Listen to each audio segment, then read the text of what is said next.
Hello everyone, welcome to our YouTube channel. तो हम कर रहे थे क्लास 12 हिस्ट्री के थीम 1, जिसमें हमने 7 टॉपिक तक कवर कर लिया। अब नेक्स्ट है हमारा 8th पार्ट। ओके, तो ये आज हम कंटिन्यू करेंगे। अगर आपने अभी तक इस चैनल को सब्सक्राइब नहीं किया है तो please do subscribe. So let's continue with our chapter. तो नेक्स्ट टॉपिक है हमारा एंशिएंट अथॉरिटी। एंशिएंट अथॉरिटी में हम देखेंगे कि किस तरीके से कौन क्या काम करता था। ठीक है, so there are indications of complex decisions being taken and implemented in Harappan society. तो हमारे को इंडिकेशंस तो मिलती हैं कि कॉम्प्लेक्स डिसीजन लिए जाते थे हड़प्पन सोसाइटी में। अगर हम एग्जांपल देखें तो extraordinary uniformity of Harappan artefacts. अगर हम एग्जांपल में देखें तो जो हमारे हड़प्पन आर्टिफैक्ट्स होते थे, जैसे कि हमारा pottery, seals, dates and bricks, इसको अगर हम नोट करें तो इसके अंदर जो जो मटेरियल यूज होता था वो सब इक्वल रेशो में यूज होता था। अब ये तो है कि ब्रिक्स अगर हम एग्जांपल लें तो वो सिर्फ एक सिंगल सेंटर पर तो प्रोड्यूस होती नहीं थी, बट फिर भी उसमें जो भी मटेरियल होता था वो यूनिफॉर्म रेशो में होता था। अगर हम बात करें जम्मू से लेकर गुजरात, जहाँ पे भी वो प्रोड्यूस होता था, ठीक है, वहाँ पे सेटलमेंट्स जो होती थी वो भी हमने देखा कि स्ट्रेटेजिकली सेटअप होती थी स्पेसिफिक लोकेशंस में। लेबर जो है वो मोबिलाइज्ड होती थी for making bricks and construction for massive walls and platforms. But इन सब एक्टिविटीज को ऑर्गेनाइज मैनेज कौन करता था? तो नेक्स्ट हम देखेंगे फिर इसके देखने के लिए palaces and kings. If we look for a centre of power, तो इसका हमें कोई आर्कियोलॉजिकल एविडेंस तो नहीं मिला है।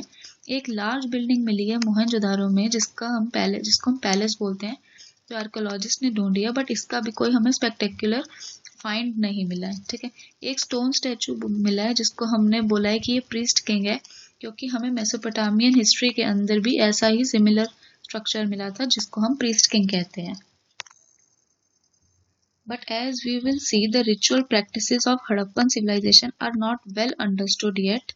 लेकिन जो हड़प्पन सिविलाइजेशन में रिचुअल प्रैक्टिसेस होती थी वो हम अभी तक ढंग से नहीं समझ पाए हैं, और ना ही कोई मीन्स है जिससे हम उसको समझ पाए कि जो इन रिचुअल प्रैक्टिसेस को परफॉर्म करता था क्या उसी के पास पॉलिटिकल पावर होती थी या नहीं होती थी। Some archaeologist are of opinion that Harappan society had no rulers. कुछ आर्कियोलॉजिस्ट कहते हैं कि हड़प्पन सोसाइटी में कोई रूलर्स नहीं था और सबका इक्वल स्टेटस था। कुछ कहते हैं कि there was no single ruler but several. एक रूलर नहीं तो बहुत सारे रूलर्स थे, जैसे कि Mohenjodaro had separate ruler, Harappa another and so forth. Yet others argue that there was a single state given the similarity in artifacts, evidence for planned settlement, standardized ratio। कुछ ये कहते हैं कि वो पूरा का पूरा एक ही स्टेट था, सिमिलैरिटी प्रोवाइड करी गई है आर्टिफैक्ट्स में, एविडेंस दिए प्लान सेटलमेंट्स के, एंड स्टैंडर्डाइज रेशो प्रोवाइड किया है जो ब्रिक का साइज होगा, और एस्टेब्लिशमेंट हुई है सेटलमेंट्स की near the sources of raw material. As of now the last theory seems the most plausible, as it is unlikely that the entire communities could have collectively made and implemented such complex decisions। Next topic हम देखेंगे कि civilisation का and कैसे हुआ, क्या reasons रहे कि civilisation Harappan की एंड हो गई। तो हमें एविडेंस मिलता है that around 1800 BCE most of the mature Harappan sites like Cholistan had abandon. वो उस टाइम तक अबंडन हो गई थी, और साथ ही साथ में एक्सपेंशन होने लग गई थी हमारी पॉपुलेशन की गुजरात, हरियाणा और उत्तर प्रदेश में। In few Harappan sites continue to be occupied after 1900 BC। और कुछ हड़प्पन साइट्स थी जो अभी भी कंटिन्यू हो रही थी 1900 BCE तक। There appears to have been transformation, लेकिन वहाँ पे ट्रांसफॉर्मेशन हो गया था मटेरियल कल्चर का, marked by the disappearance of distinctive artefacts. Distinctive artefacts जो थे उन वो डिसअपीयर होने शुरू हो गए थे, like weights, seals, special beads. Writing, long distance trade और क्राफ्ट स्पेशलाइजेशन ये भी डिसअपीयर हो गया था। In general far fewer materials were used to make far fewer things. House construction techniques जो थी और लार्ज पब्लिक स्ट्रक्चर्स जो थे ये भी अब प्रोड्यूस नहीं होते थे। Overall artefacts and settlements indicate a rural way of life in what are called late Harappan. अब जो आर्टिफैक्ट्स और सेटलमेंट्स रूरल वे में स्टार्ट हो गए थे, इसको हम मानते हैं कि ये लेट हड़प्पन फेज चल रहा था उनका, और द सक्सेसिव कल्चर्स। लेकिन ये चेंजेस हुए क्यों? तो सेवरल एक्सप्लेनेशंस हमारे पास हैं इसके लिए। तो या तो हो सकता है कि क्लाइमेट चेंज हुआ हो, या डिफॉरेस्टेशन, एक्सेसिव फ्लड्स आए हों, शिफ्टिंग और ड्राइंग अप ऑफ रिवर्स हुआ हो, ओवर यूज हो गया हो लैंड स्पेस का, और some of these causes may hold for certain settlements but they do not explain the collapse of entire civilisation. ये रीजंस भी जो हैं ये हो सकता है कुछ सेटलमेंट्स के कोलैप्स का रीजन हो, बट पूरी एंटायर सेटलमेंट का कोलैप्स का रीजन ये हो, ये हमें नहीं पता है। ठीक है, it appears that a strong unifying elements perhaps the Harappan state came to an end. This is evidenced by disappearance of seals, script, distinctive beads and pottery, the shift from a standardized weight system to use a local weights। अब standardise weights से जो local weights है वो use होने लग गए थे। The decline in abandonment of cities, the subcontinent would have to wait for a millennium for new cities to develop into a complete different region। ठीक है,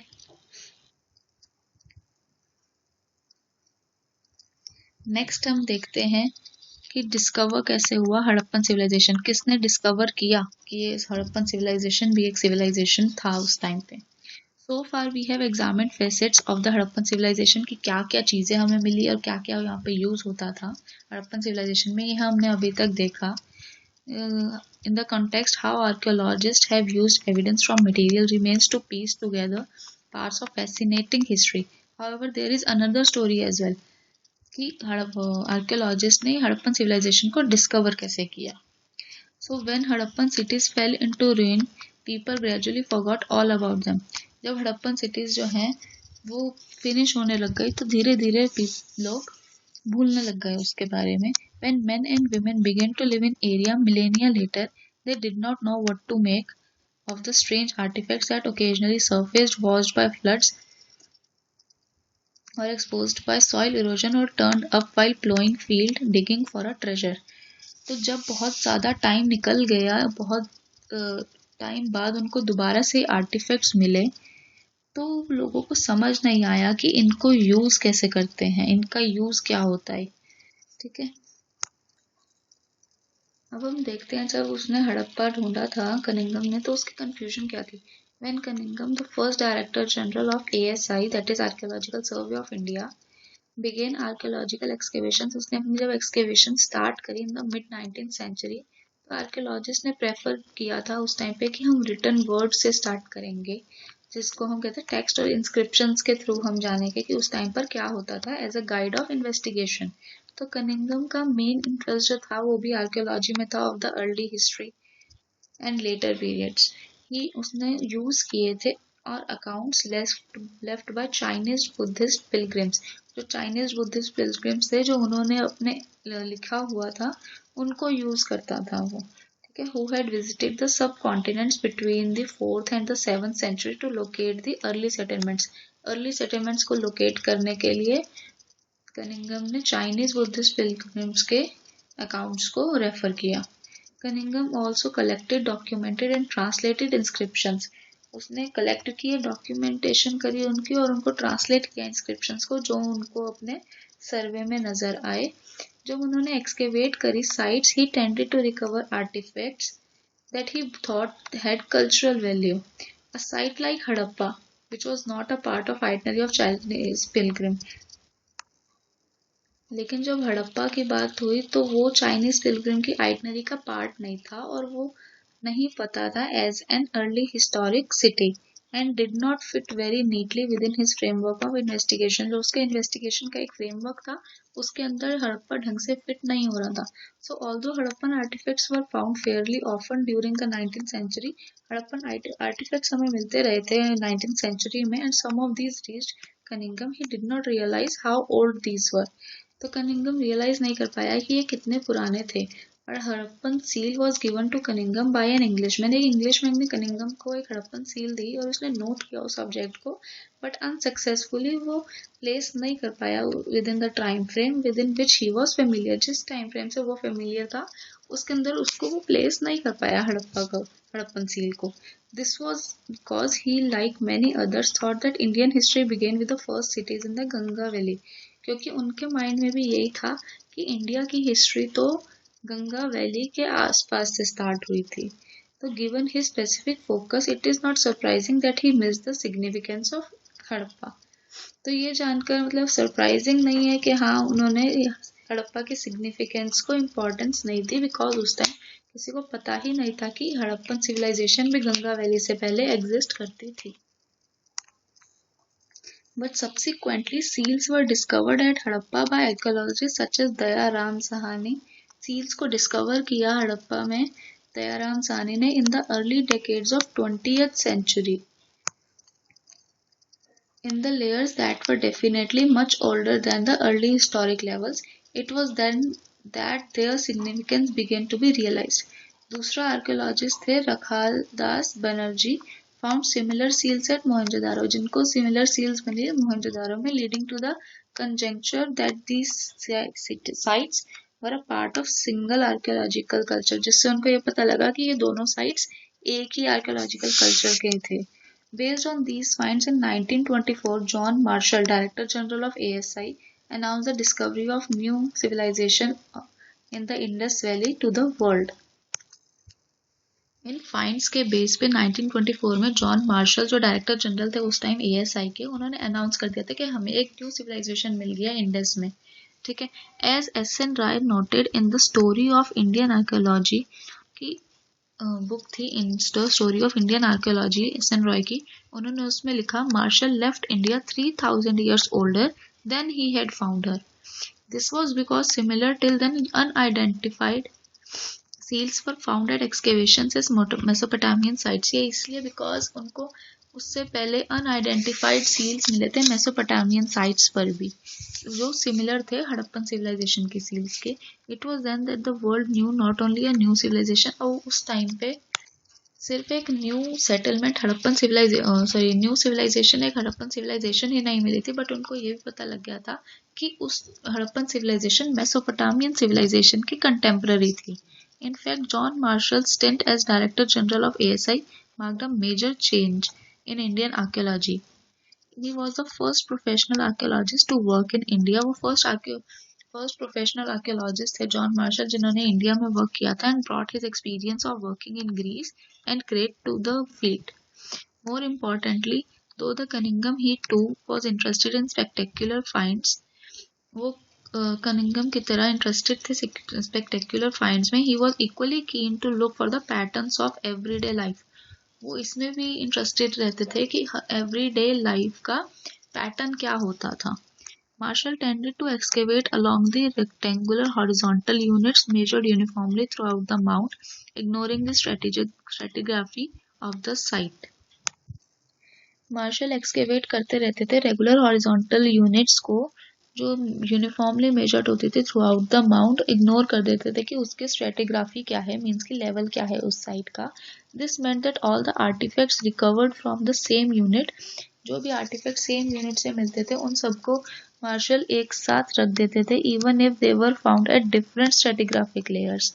as a result, valuable information about the context of these finds was irretrievably lost. Next है new techniques and questions. It was R.E.M. Wheeler, after he took over the Director General of ASI in 1944, who rectified this problem. Wheeler ने recognize किया कि ये necessary है एक stratigraphy of the mount को follow करना, rather than के डिग करते रहो mechanically along uniform horizontal lines. More over, वो अपने साथ एक ex army brigadier he brought with him as a military precision to the practice of archaeology. तो जो frontiers हड़प्पन civilization के थे, that have little or no connection with the present day national boundaries. However, with the partition जो हुआ सब continent का और creation हुआ पाकिस्तान का, तो मेजर साइट्स जो हैं वो पाकिस्तानी टेरिटरी में चली गई, और जिस वजह से इंडियन आर्कियोलॉजिस्ट जो है ट्राई और लोकेट करते रहते हैं कि इंडियन साइट्स भी हमें हड़प्पा टाइम की मिले.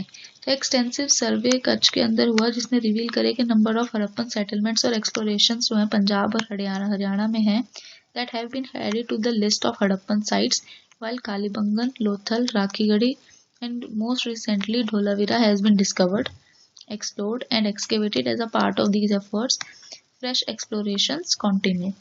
तो अभी भी और explorations भी continue रहती हैं.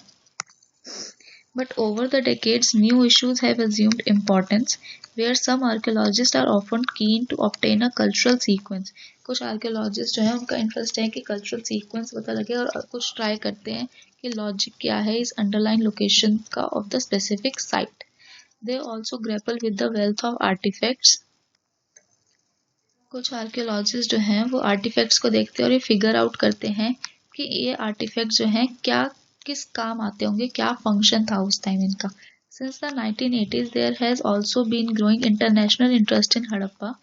1980s से इंटरनेशनल इंटरेस्ट भी इंक्रीज हो गया है हड़प्पन आर्कियोलॉजी में. Specialist from the subcontinent and abroad have been jointly working at both Harappa and Mohenjodaro. They are using modern scientific techniques, including the surface exploration, to recover the traces of clay. कि clay की क्या functions थे and clay कितनी पुरानी है और क्या क्या काम आती थी. Stone, metal, plant, animal and remains, as well as to do minutely analyze every scrap of available evidence. तो उनको ढंग से एनालाइज करना इन सब चीज़ों को ये आर्कियोलॉजिस्ट अभी भी करते हैं internationally and nationally. These explorations promise to yield interesting results in the future. तो एक्सप्लोरेशंस जो हैं इससे हमें पता लगता है कि हमें आने वाले फ्यूचर में इंटरेस्टिंग रिजल्ट्स भी मिलने वाले हैं. नेक्स्ट टॉपिक है हमारा problems of piecing together the past. As we have seen, it is not Harappan script that helps in understanding the ancient civilization, rather it is the material evidence that allows archaeologists to better reconstruct Harappan life. अब Harappan civilisation से हमें एक चीज़ ये पता लगती है कि ज़रूरी नहीं है कि हमें हड़प्पन स्क्रिप्ट की ही ज़रूरत पड़े. यस, हड़प्पन स्क्रिप्ट जब डेसिफर हो जाएगी तो it will help a lot, but ऐसा नहीं है कि हड़प्पन स्क्रिप्ट डेसिफर नहीं हुई तो हमें उस टाइम के बारे में कुछ पता ही नहीं लगता. We have a lot of material evidence जिससे हम हड़प्पन लाइफ को रिकंस्ट्रक्ट कर पाए. This material could be pottery, tools, ornaments, household object etcetera. Organic materials like cloth, leather, wood and reeds generally decompose, especially in the tropical regions. What survive are stone, burnt clay, metal, etc. It is also important to remember that only broken or useless objects would have been thrown away. ये भी important है याद note करना कि सिर्फ broken और useless objects जो थे उनको फेंका जाता था. Other things would have probably been recycled. बाकी चीज़ें जो हैं उनको रिसाइकल किया गया होगा. Consequently valuable artifacts that are found intact were either lost in the past or hoarded and never retrieved. In other words, such finds are accidental rather than typical. Now, how to classify the finds? Recovering artifacts is just the beginning of the archaeological enterprise. Artifacts को recover करना ये सिर्फ एक beginning थी. Archaeologists then classify their finds. One simple principle of classification is in the terms of material. कि किस material का था, such as stone, clay, metal, bone, ivory etcetera. Second and more complicated is in terms of function कि उनका function क्या था. Archaeologist have to decide whether for instance an artifact is a tool or an ornament or both or something meant for ritual use. तो इसकी understanding के किस function के लिए यूज होता होगा उसको हम कभी कभी उसकी रिजेम्बलेंस जो है प्रेजेंट डे के चीज़ों के साथ रिलेट करके दे देते हैं, जैसे कि beads, querns, stone blades and pots are obvious examples. Archaeologists also try to identify the function of artifact by investigating the context in which it was found. Okay. Sometimes archaeologists have to take recourse to indirect evidence. कभी-कभी indirect evidence से भी archaeologist को पता करना पड़ता है कि क्या होता था उस टाइम पे use. For instance, though there are traces of cotton at some Harappan sites, कुछ हड़प्पन साइट्स पे हमें कॉटन के ट्रेसेस मिलते हैं. To find out about the clothing we have to depend on indirect evidence including depiction on sculpture. तो cotton से हमें ये पता लगता है कि वो किस तरह के क्लोथिंग पहनते होंगे. Archaeologists have to develop frames of reference. We have seen that the first Harappan seal that was found could not be understood till archaeologists had a contact in which to place it, both in terms of cultural sequence in which it was found and in terms of comparison with finds in Mesopotamia. Now problem क्या क्या हुई हमें interpretation करने में और जो भी होती हैं कभी कभी, तो वो है problems of archaeological interpretation are perhaps most evident in attempts to reconstruct religious practices. Problems archaeological interpretation की ये है कि अटेम्प्ट्स जो हमने करे हैं रिकंस्ट्रक्ट करने में रिलीजियस प्रैक्टिसेस के, उसके अंदर हमें प्रॉब्लम्स जो हैं ज़्यादा एविडेंट हैं. Early archaeologist thought that the certain objects which seemed unusual और अनफेमिलियर. अर्ली आर्कियोलॉजिस्ट जो थे उन्होंने ये सोचा कि सब कुछ ऑब्जेक्ट्स जो हैं जो अनयूजुअल और अनफेमिलियर हैं वो हो सकता है उनकी कुछ रिलीजियस सिग्निफिकेंस हो. This included terracotta figurines of women, heavily jeweled, some with elaborate headdresses. These were regarded as mother goddess. Rare stone statuary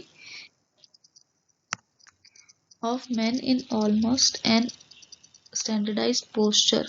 standardise posture में जो हमें रेयर स्टोन स्टैटुअरी मिली है मेन का, seated with one hand on the knee, such as priest king, was also similarly classified. In other instances, structures have been assigned ritual significance. These include great bath.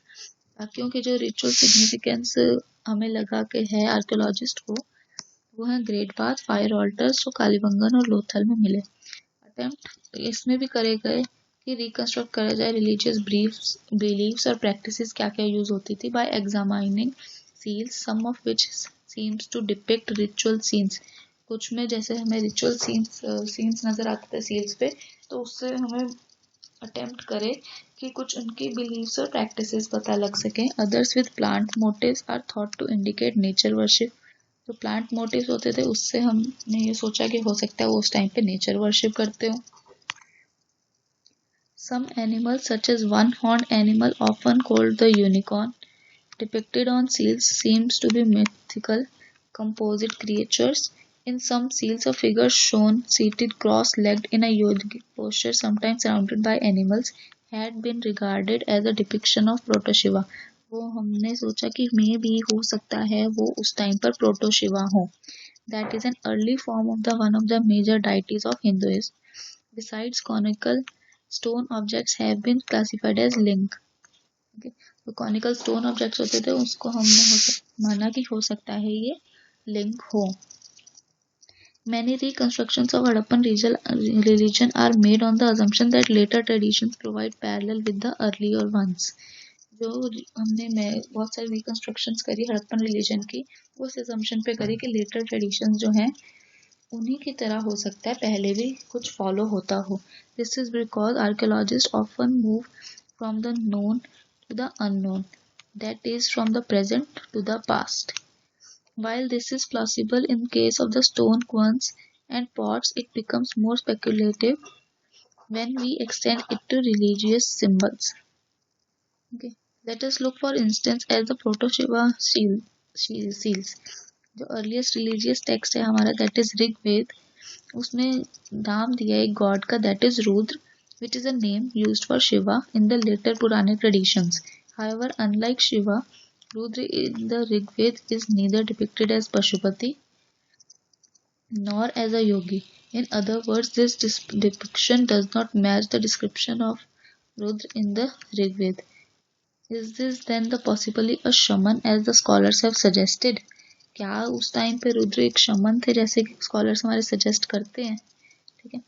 Who are shamans? Shamans are men and women who claim magical and healing powers as well as the ability to communicate with the other world. जो दूसरे world से भी communicate कर सकते हैं और उनके पास magical और हीलिंग पावर्स होती हैं. ठीक है. तो हमें नहीं पता कि वो शिव थे नहीं थे या क्या था, उसका हमें प्रॉपर एविडेंस नहीं मिला है. ठीक है. तो यहाँ पर हमारा खत्म होता है ये हड़प्पा का चैप्टर. नेक्स्ट क्लास में हम नेक्स्ट चैप्टर शुरू करेंगे. ओके. सो तब तक के लिए bye and thank you. And please subscribe to the channel if you haven't subscribed it yet, and do study well. Thank you.